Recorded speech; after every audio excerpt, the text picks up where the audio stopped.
सब कहते हैं पहले से नहीं है।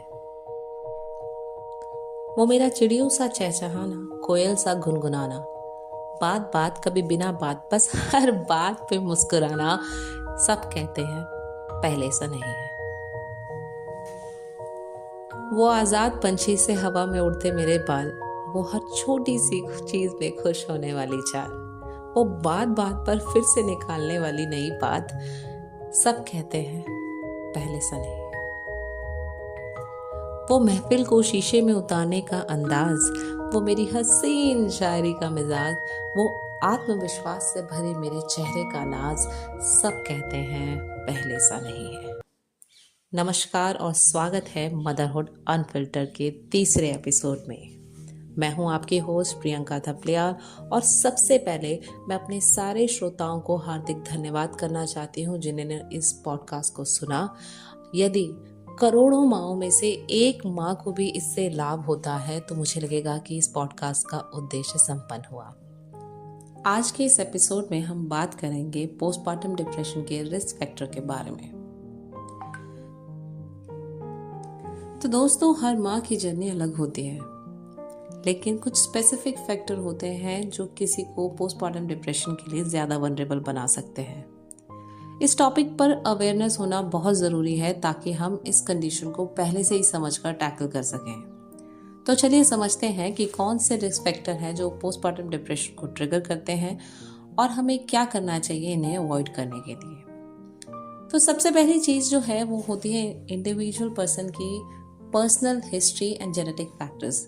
पोस्टपार्टम डिप्रेशन के रिस्क फैक्टर में सबसे पहला है कि एक इंडिविजुअल की मेंटल हेल्थ हिस्ट्री कैसी है। अगर किसी माँ को पहले से ही कोई डिप्रेशन या एंजाइटी की प्रॉब्लम है तो उन्हें पोस्टपार्टम डिप्रेशन होने के चांसेस थोड़े ज़्यादा हो जाते हैं। जर्नल ऑफ वुमेन्स हेल्थ की एक स्टडी के मुताबिक जिनके पहले से ही डिप्रेशन हिस्ट्री होती है उनमें पोस्टपार्टम डिप्रेशन का रिस्क 20 to 30% ज़्यादा होता है। अगर फैमिली हिस्ट्री में किसी क्लोज रिलेटिव को डिप्रेशन या एंजाइटी हुई हो तो ये जेनेटिक प्रीडिस्पोजिशन भी एक रोल प्ले कर सकता है। यह ज़रूरी है कि अगर आपको अपने पास मेंटल हेल्थ इश्यूज और स्ट्रगल्स के बारे में पता है तो आप अपने डॉक्टर को इसके बारे में पहले से इन्फॉर्म करें, क्योंकि prevention is always better than cure. Another factor that plays a huge role is lack of support system. It takes a village to raise a child. It's a very old saying, but it's a fact. That is why पुरानी जो civilisations थी वो एक झुंड में रहती थी, because to raise a child you can not survive alone.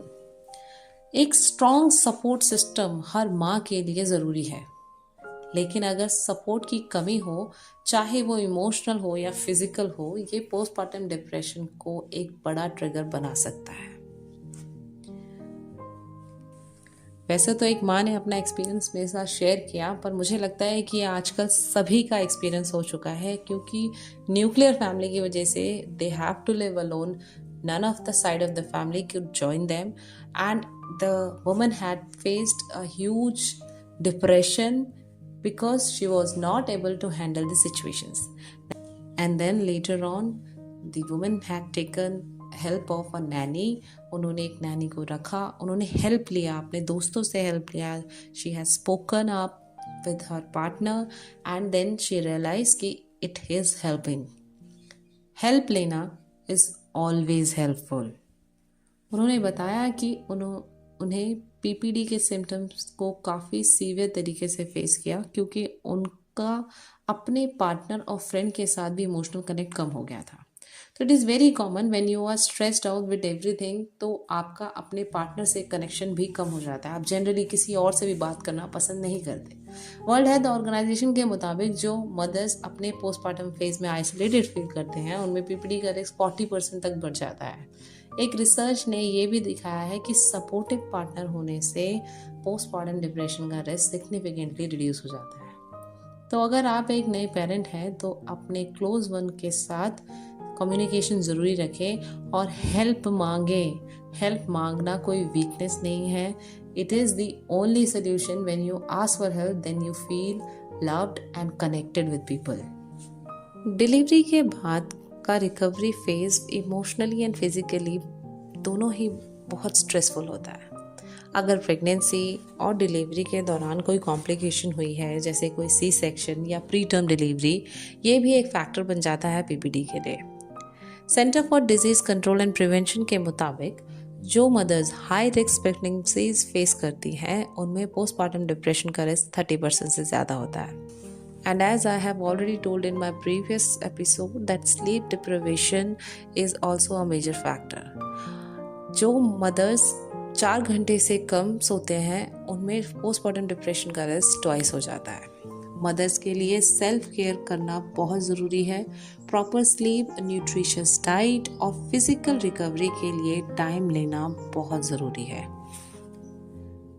Society में एक नई माँ के ऊपर बहुत ज़्यादा एक्सपेक्टेशंस होती हैं और ये एक बहुत इम्पॉर्टेंट रिस्क फैक्टर है।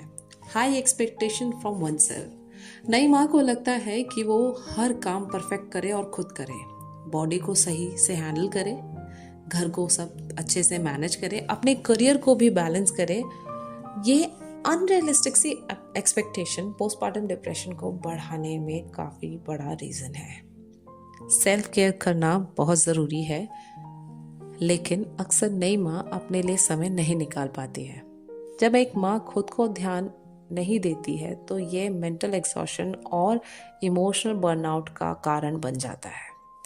अमेरिकन साइकोलॉजिकल एसोसिएशन के मुताबिक सेल्फ केयर काफ़ी मदर्स की मेंटल हेल्थ को इम्प्रूव कर सकता है, लेकिन जो मॉम्स अपने लिए बिल्कुल टाइम नहीं निकालती उनमें इमोशनल बर्नआउट होने का रिस्क डबल हो जाता है। दोस्तों, सेल्फ केयर सेल्फिश होना नहीं होता, ये बहुत ज़रूरी है।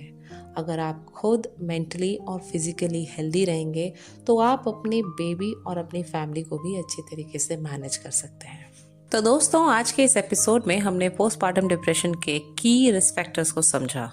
Mental health history, support system की कमी, physical stress, societal pressure and self care की इम्पोर्टेंस। अगले एपिसोड में हम बात करेंगे कि पोस्टमार्टम डिप्रेशन को कैसे प्रिवेंट किया जा सकता है।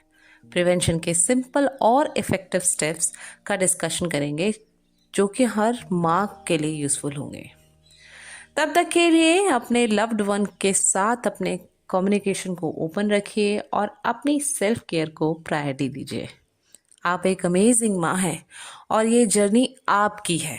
आपको अपने आप को किसी को प्रूव करने की ज़रूरत नहीं है और आप बहुत अच्छा कर रहे हैं। धन्यवाद। जय हिंद।